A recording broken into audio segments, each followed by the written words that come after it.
Welcome to another lively episode of Shift with Elena Agar. Today, I am diving deep into the intricate world of health and wellness with our special guest, Maria. We'll be exploring the challenges many of us face when trying to adopt healthy habits, and Maria will shed light on the critical issues of consistency and persistence. We'll discuss the benefits of taking small, manageable steps towards our health goals and the significant role companies play in fostering a wellness-oriented workplaces. Maria shares an inspiring example of a company with a mandatory wellness program for new employees, emphasizing the importance of individualized health initiatives.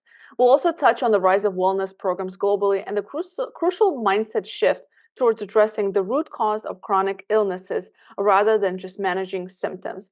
Maria and I actually connected in New Orleans during the ATD Global 2024 conference, and we automatically kind of hit it off and we're like, let's talk about this. You should come on a podcast. Let's talk about wellness. It's so needed in today's world. We're overwhelmed. We're going. So, it was a great reminder for myself about how to create those sustainable habits and just understanding chronic illnesses and just how can I incorporate this in the work that I do in organizations. So, as always, let me know what you think. Subscribe, comment, share, and until next time.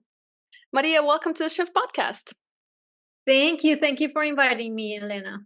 I'm really glad we get a chance to meet. We met at ATD in New Orleans, and automatically I was like, I have to talk to her, and we chatted a bit, and you gave a session to our team as well, and it's been really, really nice, kind of getting to know you on all the different lenses. So I'm really excited to chat with you today about health and well-being and the work that you're doing. So to kick us off, kind of talk to me about a little bit about your career story. How did you get into integrative health, and what are you doing these days?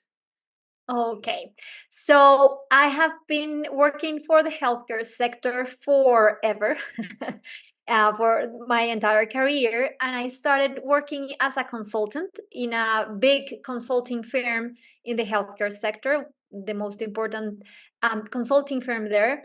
And then I moved to pharma. I moved to like the client side, and everything was really nice. Everything was really um, was amazing, but I felt there was something missing in terms of health. I thought that the healthcare sector and the healthcare system is looking at health at the wrong side, and there's a little personal story around that as well. And the time that I was in the consulting firm in 2012, I got a diagnosis of a serious disease that is called multiple sclerosis.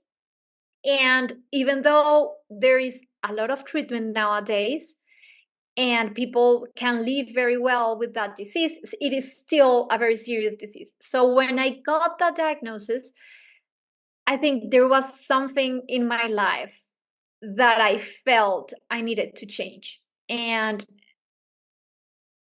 at that moment, I realized that work was not everything, and that the way that my doctors were treating me in terms of health didn't fit to me very well. I was there's something missing. So I started learning since then, and then I moved to pharma, but I learned a lot about health and integrative health. And I even did a certification for health, for a health coach.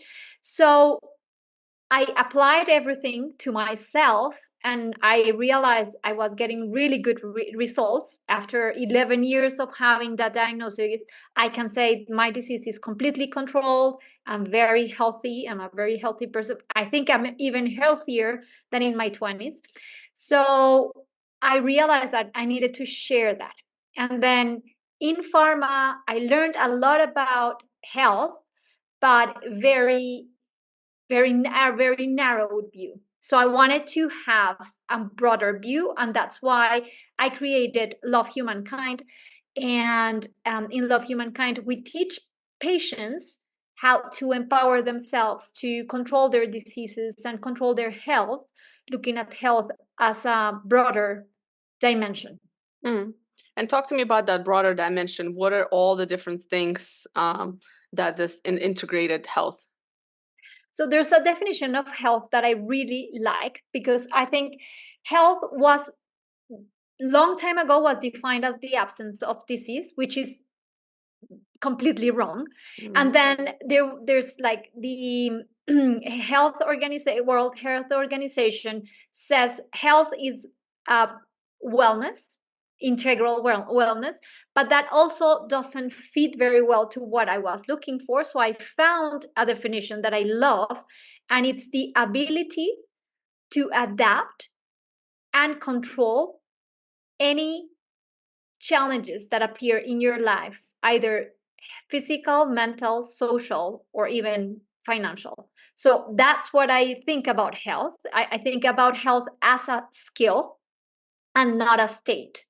So it is not either you have health or you don't have health, is are you able to act healthy and act in a healthy way, so and be able to adapt to those challenges that life puts you, because it's a dynamic state. So that's how we define healthy and love humankind, and that's what we work towards in helping people build those skills in order for them to be able to manage anything that happens in their life. I like the definition. I never heard about it from that perspective. I love it actually. It's really that's really, like, I never heard that definition of health, but that really makes sense. Absolutely. It's so much more. Exactly, because if you think about health as a state of being, what happens is that there's a lot of things outside of your control, right? Because anything can happen, and anything can take away that health, right? But if you think about health as a skill and as something that you take action on, you're always under control, even if you have a diagnosis, even if you have a challenge, even if you have disease, you are able to even reestablish that health. So that's why we love this, and that's why we teach empowerment in our classes. And there seems to be this like little revolution in health industry in general that's going on, whether it's in a corporates or just individuals. And I guess part of it is because there's so much information and access to information than ever before. And I don't know if you've seen this trend, but it's like there are a lot of kind of traditional healthcare systems, but now there's a lot of these holistic integrative medicine clinics, a lot of private clinics that are opening up, a lot of doctors leaving kind of the traditional healthcare system because they also see the challenge that you're describing, and they're kind of going into their own private practices where it's not for everybody, sure, like it's usually a lot of times it's out of pocket and insurance doesn't cover it and so on, which is really interesting to see. It's like it's great to have that, but it's not accessible, affordable to everybody. So if you're talking to somebody who might not be able to afford that kind of top tier premier healthcare, right, that includes all those things, what are some things you recommend to people that typically are not talked about in traditional healthcare, perhaps, or people don't think about, but that have huge impacts on their overall health? Yeah, one of the first thing that I would say to anyone that has a health issue is you are the captain of that boat. So not your doctor. Your doctor is an advisor. Your doctor is someone that you consult and that you take advice and recommendations from, but they are not the ones that are directing how you should manage your health. So thankfully, nowadays, there's a lot of resources available for everyone that wants to learn about like taking care of their health. And so you have this little part that is your probably traditional physician or doctor that your insurance or the system that you're able to go to, right? That's one part, but that's not all of it. You have to have control of the rest of it. So what I would advise everyone would do is just study, read books, listen to podcasts. There's a lot of podcasts about integrative medicine, functional medicine. You can learn a lot about your health and how to take control of your health with that. There's amazing books, and I think I can remember at least 20 different chronic diseases where books from functional medicine have been written, and there's like a lot of information out there with very thorough plans on how to take control of your health.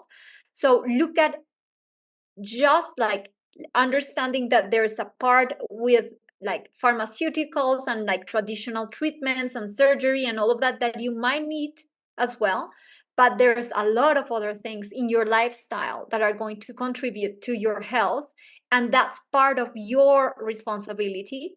Of course, having another doctor that like guides you through that is a plus, but if you cannot afford it, you are Mm-hmm. able to do it by yourself. And that's what I did for many years until I found a doctor that I trust and that we are a team and we work together. And I tell them, oh, I learned about this, what do you think about that? Yeah, let's try that, let's try this. But it's your path and it's your boat, so you have to be in control of it and you have to study. And thankfully, as I said before, there's a lot of free resources nowadays, or very accessible resources that you can Mm-hmm. get to and study and use and apply. Mm. So it's kind of like don't outsource your health, basically. Take Exactly. more control of your health. And something I've come to realize in just the last few years. I don't know why it just clicked for me, but I was like, I have a lot of respect for doctors, but I'm like, doctors also don't know everything, right? Like Mm-hmm. they don't know everything. They cannot possibly know everything because you have to be in tune. You know yourself, like what you feel, how you feel, what's off in your body, in your mind, etc. So doctors are there. I like it, like what you said is like they're there as a guide, as an advisor, but you have to be able to communicate that whatever it is that you're feeling. And I would imagine that that would start with actually you being in tune with your body so that you are able to kind of just pay attention to things that are happening. Because what I see, and I'm curious your opinion on this, and especially in the work that you do with corporates and like individuals, a lot of people just kind of numb the pain. So they'll feel an ache or they'll feel a discomfort, and then they'll just, they'll go maybe to a doctor and they'll just say, oh, take ibuprofen or take a painkiller and see if it goes away. Well, of course it's going to go away, maybe for temporary, but maybe it's going to come up again in a month and 2 months and so on. So I feel like we do a lot of these band-aids on broken legs kind of things that then evolve into illnesses and diseases later in life, right? And that's the things that we actually do feel, but imagine the amount of things we don't feel that are happening inside of our bodies. So like, do you have any stories from like people you work with that's been kind of the case? Yeah, thousands of stories around that, because what happens is that we normalize the pain or the symptoms, right? Mm, So, for instance, people are used to, oh, I have headaches, and every day I have a headache, or every other day I have a headache, and that's normal for me. And that's not normal. It's mm-hmm, like you're used to having that, but that doesn't mean that is normal. Or I have digestive issues, and so mm, I just like live with my digestive issues, but I don't realize what is going on. And I think the problem with all of this is that medicine traditionally has been really good at managing symptoms, but not at understanding the causes of the disease. So we are all, like physicians and patients, we are all trained to just take care of the system of the symptom. So mm-hmm, whenever you have a headache, just take this. If you have bloating, take this. Right? If you have got acid reflux, take this. Right? But it doesn't mean that it is okay to do that, because in the long run, what will happen is, as you say, you will have some, like, you will develop a disease, or you can, like, your health could get worse and worse. So I have like a lot of examples around that, like people that have been complaining for years to their doctors about, for instance, rashes in their skin, and everyone says like, oh, that's normal, just like use this cream or use this lotion or whatever and it will go away. But then after a while they get, for instance, a diagnosis of psoriasis. And why? Because they never realized that there was something that was developing inside them, and that they didn't treat the disease, the cause of the disease, and so it gets worse. I have a lot of cases, like there's a lot of um, people that are intolerant to certain foods, for instance, mm-hmm, and they get these type of symptoms, and only until they realize that those are those foods are not very good for them, and they take those out of their diet, they don't get any improvement in their health. So Mm. that's something that we need, as you're saying, um, we need to get in contact with ourselves and understand what is going on, and if we want to normalize that or not, right? Like if we want to live with that or not. Mm. And um, we need to take charge of that. Mm. I'm curious because you're based in Colombia and I'm in the States, and in the States we have a really just, I don't know what to say about the healthcare system, but the way it's designed is it's a very quick in and out conversations with the doctor, to where personally I've had experiences where I would go in to talk like, let's say I'm like, patient, going in to talk to my doctor about XY concerns that are really personal, like they're very personal and very kind of important to me. And I would just, again, like there wouldn't be a conversation, and I would just, that's why I end up going like the clinics, and I spend a lot of money on going like external clinics, and Yeah. I'm like, because I don't feel the care. And I get it, like, and I think in the US, I think doctor spends like 5 or 7 minutes with each patient or something like that, but it's like, how can you possibly get to the bottom of anything? So it's very disheartening, and I'm privileged enough to be in a position where I can go to an outsourced clinic and spend out of pocket, but a lot of people are not, and it's a little bit heartbreaking, and it really like, it really is. But I'm curious, in Colombia, do you guys have like a healthcare, like, is it more private, public, like how do you guys operate there? So right now we are in the process of changing our healthcare system, and sadly to the worst. But like up until now, we have a really good healthcare system, or relatively good healthcare system. But it's exactly the same as you're saying. Doctors spend between 10 to 15 minutes with each patient, and basically it's about refilling their prescriptions and Mm-hmm. just rechecking if they need any other lab studies or any other tests or anything else. And apart from that, they don't have the time to ask anything else, right? So I think that the problem with medicine right now is that it is very industrialized, and it is outdated in the sense that when it was really, or I think it's still really useful, but it like our current medicine system, I think globally, is really good at treating acute diseases. So if you have an emergency, if you have an accident and you go to the emergency room, probably you will get solved your issue, right? And they will save your life. And that they are really good at that. What happens now is that our population has a lot of different lifestyles that are changing and are making us sicker, but chronically sicker. And those are the diseases that medicine doesn't know how to treat very well.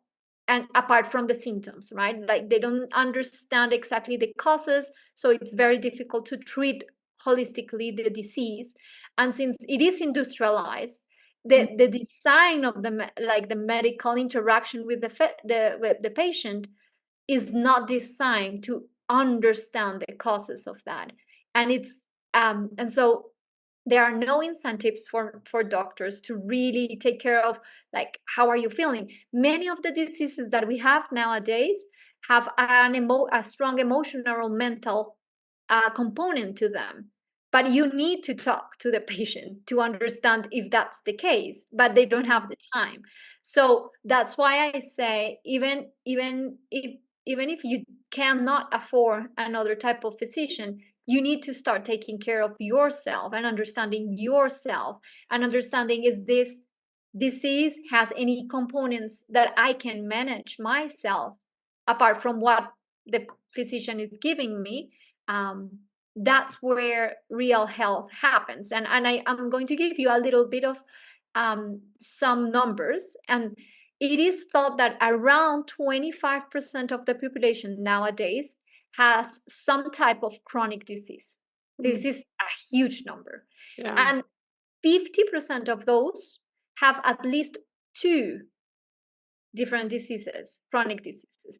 So imagining that the way that medicine is built nowadays is that it is super specialized, right? Like if I am a cardiologist, I will ask you about the heart or the circulatory system. I won't ask you anything else. So if you have two diseases, if you have any type of a cardiovascular disease, and maybe you have, I don't know, psoriasis, I will never know the interaction between those two if you don't tell me as a patient.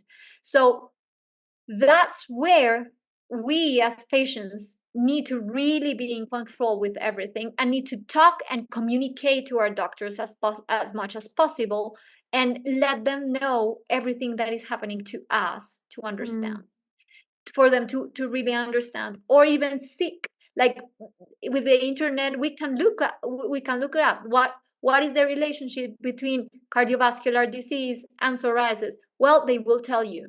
Or what is the interaction between multiple sclerosis and cancer? There's a lot of research there. And just like understand, okay, are there any factors that are in common that I could start looking at and controlling or changing or adapting so I can get better results?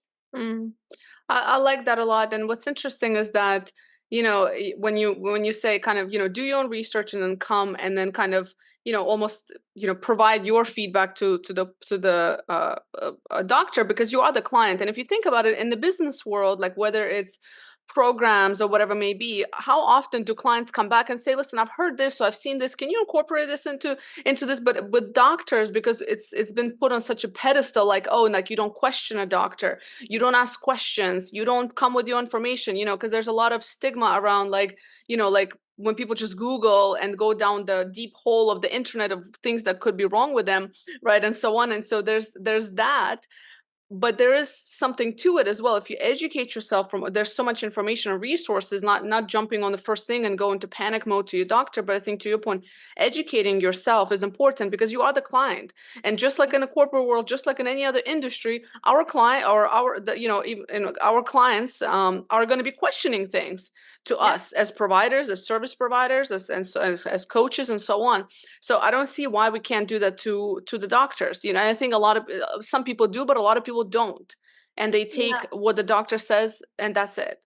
And again, respectfully towards the profession. But I think, again, it's, to your point, and because I've gone through my own health journey as well, and like to your point, like one thing doesn't equal the other thing. Like sometimes there's so much more to the story. And for me also, like yourself, like I've gone through a lot of deep exploration about certain challenges that I had, and now I feel way better, but it wasn't through my doctor. I went the holistic way, and I was like, oh, that's what that was. So it's quite interesting, right? Yes, and I think I want to be positive, and there's a trend coming into the medicine, like academia and all of this, and it's about empathy and teaching doctors that there's a lot of revolution in terms of technical knowledge and with the AI that is helping them diagnose things, and that they have to pay attention more to the patient. And there's this trend that is called patient experience, that is about how we can improve patient experience through what you're saying, thinking about them as clients. And I think there's a lot of hospitals nowadays that are changing their way of approaching to patients. I think it's difficult because of all of the financial incentives and costs and all of that need to change. But I think it's slowly changing, and hopefully it will change even more as we as patients empower ourselves and are able to, as you're saying, respectfully say to doctors. So I know, for instance, my doctor, my neurologist, he has changed a lot. Like 11 years ago, I asked him, the first question that I asked him was, okay, apart from this medicine, what else do I need to change in my life? And he was like, what do you mean? And I was like, do I need to change my diet? Do I need to do more or less exercise? Is there anything I need to? And he was like, no, no, no, no, continue your life as it is. And I was like, that doesn't sound right. And nowadays, he is the one that says to me, oh, are you taking your vitamin D? And I'm like, oh, you learned. So I think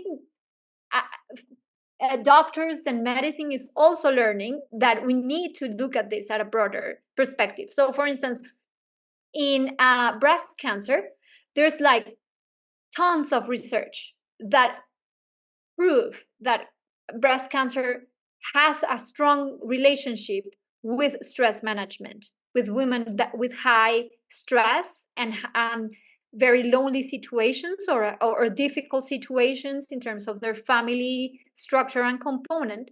And doctors just ignored that information for many, many years. Nowadays, they realize this is super important. So we're looking at some hospitals, oncology hospitals, that are already incorporating, for instance, psychology into their treatments for these women, because they understood that this is an important component in the holistic interaction and treatment for these women to be successful with their curing their disease.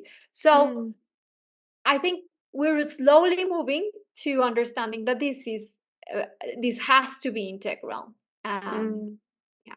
Yeah, I see positive shift in that way as well, especially with AI and technologies. I think it's gonna help us kind of take control of our health even more and more as we get these trackable devices, and we already have many of those just to track overall health, and the importance of just other pieces or like pillars of health in our life, like connections, like human to human connection. Like loneliness is a thing; it impacts you, your own thoughts, your mind. And there's been a lot of studies done. I don't remember them off the top of my head, but there are studies that have been done to see patients who have kind of practiced that positive mindset and so on through certain like illnesses. Obviously it's not 100% guaranteed, it doesn't work for everybody, but there is something to it for sure.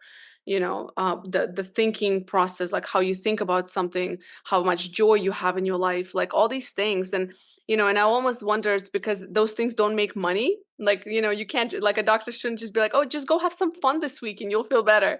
But sometimes that's all you really need, is to be around other people, or to go for a walk. And it sounds so simplistic, but if we're talking about just regular day-to-day kind of things, a lot of it can be solved through things that are free and available to everybody.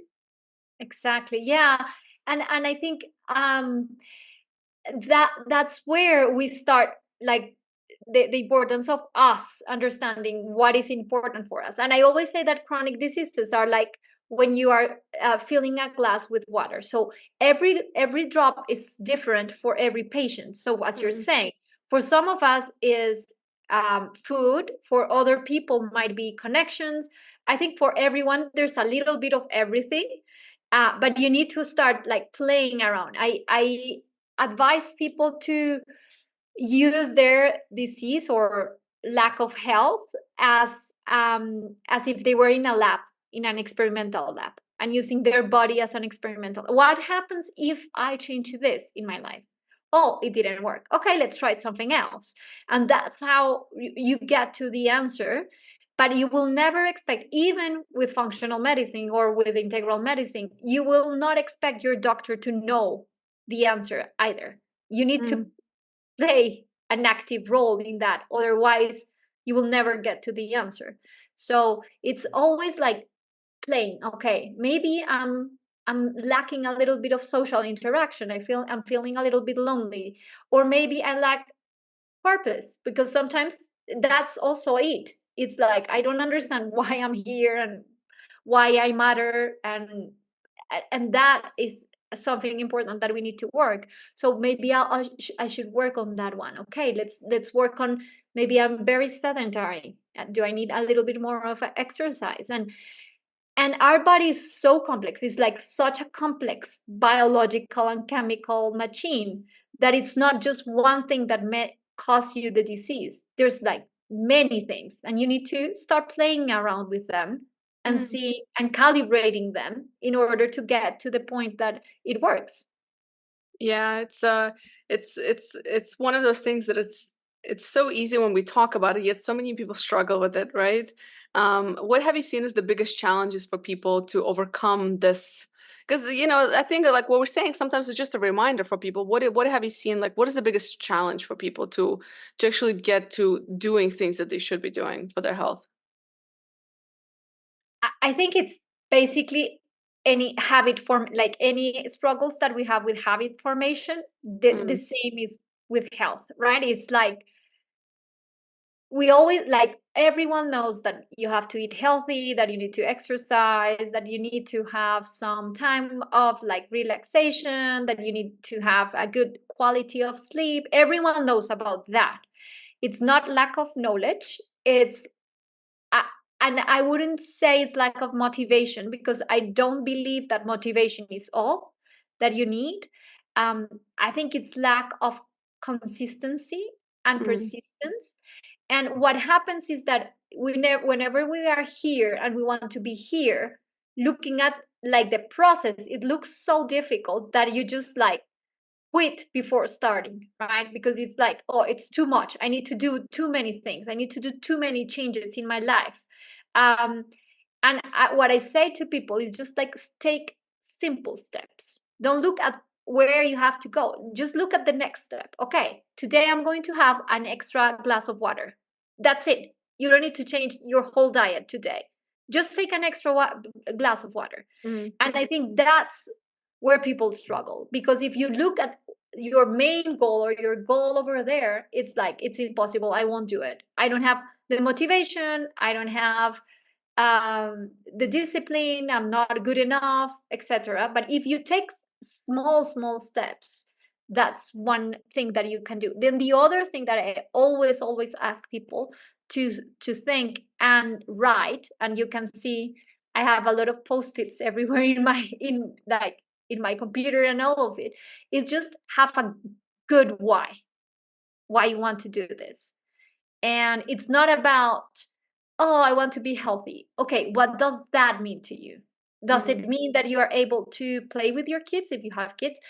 Does it mean that you can go and do your work that you love? Does it mean that you want to travel? Like, what is it, like, what is your big why you want to keep being healthy? And that's like how I had to quit many things that I loved in terms of like eating. I had to quit many things, but it wasn't hard for me because I knew my why. And like those things were, oh, it's easy. I won't eat that any longer because my why is so big that that little thing that I'm quitting is not nothing, right? Yeah. So yeah. Yeah, no, that's very true. It's I'm also the same on motivation. Like I don't believe it's motivation. I think it's that consistency and just like small daily things that you can do. Yeah. I'm curious also, there's a big push for companies, right? The companies are always to blame, it seems these days. Like it's like there's the individual, but there's also the expectation of companies to do certain things for their employees and wellness programs. So talk to me a little bit about your experience there and like what have you seen in companies? Because it seems like to be a trend that kind of goes up and down. So it's still Yeah. like a nice to have. But I'm curious, what have you seen? So as I said before, many of the diseases that nowadays we have are chronic diseases, and these are more of a lifestyle disease. And like you can think about any like autoimmune disease, many of the cancers, many of the cardiovascular, the obesity, diabetes, all of those are lifestyle diseases. And lifestyle is not about the individual. Like it's it's possible that the individual changes their lifestyle and they change their health trajectory, but it has to do a lot of with their social environment, right? Like if we want to really work on, for instance, the obesity like huge boom of prevalence that we are having globally, we cannot target only individual by individual. We need to target the society as a whole. And the companies are a big component of that because individuals spend a lot of time working in their companies, either virtually or in person, but working there. So if we, yeah, as companies, we have the responsibility to make sure that the environment is healthy for our employees, and that we are giving them the tools to be healthy. And then it's their responsibility as well, because I see the other opposite like trend that companies have the whole responsibility, and that's not the case. Like individuals also have to have that response and to correspond that responsibility and say, yes, you're giving me this, now I'll do this. So I have seen a lot of examples. For instance, I work with a very important Colombian bank here, and they are super responsible with their employees, and they are very structured and organized, so they understand what are the risk factors of their population, and they divide their population into their risk factors, and they have programs to help those people manage those risk factors. So for instance, if they see people that have cardiovascular risk factors, they will teach them about how to take care of those factors in order for them to be healthy. If they see people that are trending towards obesity, they help them there and they implement programs. But it's also responsibility, like they also co-manage that responsibility with the individual. They say, I'll give you this program, but you need to start implementing this. Otherwise, it's going to be difficult for you to stay in the company or to grow in the company, because we're expecting you to take care of your health as well. So those are the things that I think companies can do. In the US, for instance, there's another component that companies, like there's a direct cost for companies having sick individuals. For the rest of the world, I think there's also an indirect cost, and it is anyone that is not healthy. There's either they are out, like they are not there because they are sick, they have a lot of sick days, all of that, or they are there but they are not giving their full potential because they cannot do it. So with this client that I tell you, we have a program, we are implementing a program, and people say to me, I didn't know I was so tired until I went through this course. And I realized that now I have the energy I needed. But before, I was always like, this is normal for me. So I'm always tired. I fall asleep working. But that's normal for me. And now that I see what it is to have energy, I realize I wasn't given my 100%. And so I agree with you. It shouldn't be just the responsibility of companies, but it should be something serious that they need to take into account. Not just having the health week or wellness week, as there, like some companies just implement that, and then the rest of the year there's nothing around wellness and health. I don't believe in that, and I don't believe in just giving like short random talks around just like every other month or something. It has to have a strategy, and yeah, you have to understand your population. You need to understand your employees, what is happening with them, what are their needs, and just target those needs. So it's also cost efficient. Yeah, I like that individualized approach. I'm just curious how the conversation would go if somebody's obese and you're like, as a company, you're like, we're gonna need to work on that together. Like, you know what I mean? Like, that's an interesting conversation to have with somebody. Is it like they reach out, or like the person, or how does that work? No, the program that we're doing, it's very interesting because it's for new employees. So the company says to them, we are hiring you, but you have to go through this program, and it's mandatory. What is it? What does it entail? What's in the program?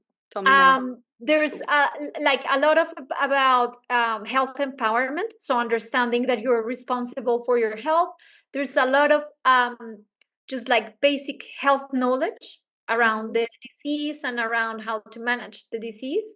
And there's a component about habit formation. So how do you change, and the science around change, and helping them understand that change is always difficult, but you need to be strategic on how to make those changes. That's what we were saying, just like make short changes. Then there's also a component, there's nutritionist within the program, and like she also gives them recommendations and all of that.